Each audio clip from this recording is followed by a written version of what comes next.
Hello everyone. 1972 সালের legal practitioners and bar council অর্ডারের সকল অনুচ্ছেদ মনে রাখার কৌশল। 1972 সালের legal practitioners and bar council order 1972 এতে মোট 47টি অনুচ্ছেদ বা আর্টিকেল রয়েছে। এগুলো সহজে মনে রাখতে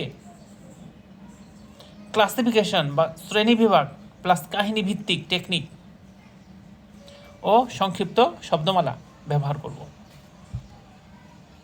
আশা করি এই সাজেশন আপনাদের খুবই কাজে আসবে।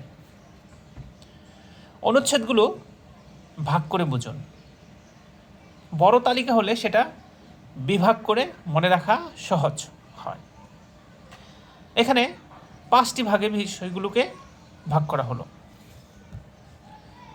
প্রথম ভাগের নাম যদি আমি দিই, যে গঠন ও কাঠামো, স্ট্রাকচার।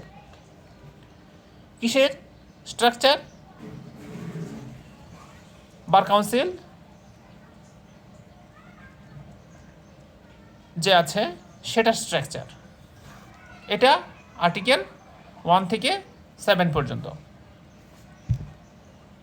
কেননা আর্টিকেল 1 থেকে 2, 1 and 2 অ্যাকচুয়ালি সংক্ষিপ্ত নাম ও ব্যাখ্যা সম্পর্কে আলোচনা করেছে।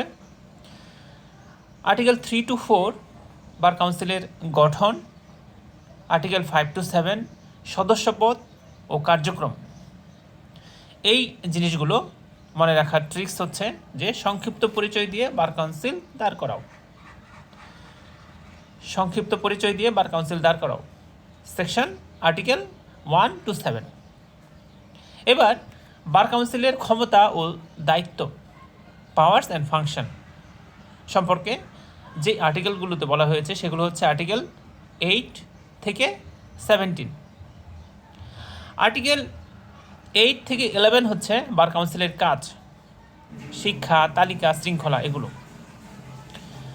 আর আর্টিকেল 12 থেকে 13 পর্যন্ত হচ্ছে সদস্যপদ বাতিল ও পদত্যাগ বিষয়ে আলোচনা করা হয়েছে। আর্টিকেল 14 to 17 বার কাউন্সিলের আর্থিক কার্যক্রম নিয়ে বিশদ আলোচনা করা হয়েছে। এগুলো মনে রাখার জন্য একটি ট্রিক্স বলে দিই, সেটা হচ্ছে বার কাউন্সিল আইনজীবীদের দেখভাল করে, শিক্ষা দেয়, শৃঙ্খলা রাখে, টাকা পয়সা দেখে। এই লাইনটা মনে রেখে আপনি এই সেকশন বা আর্টিকেলগুলোর সাথে মেলাতে পারেন।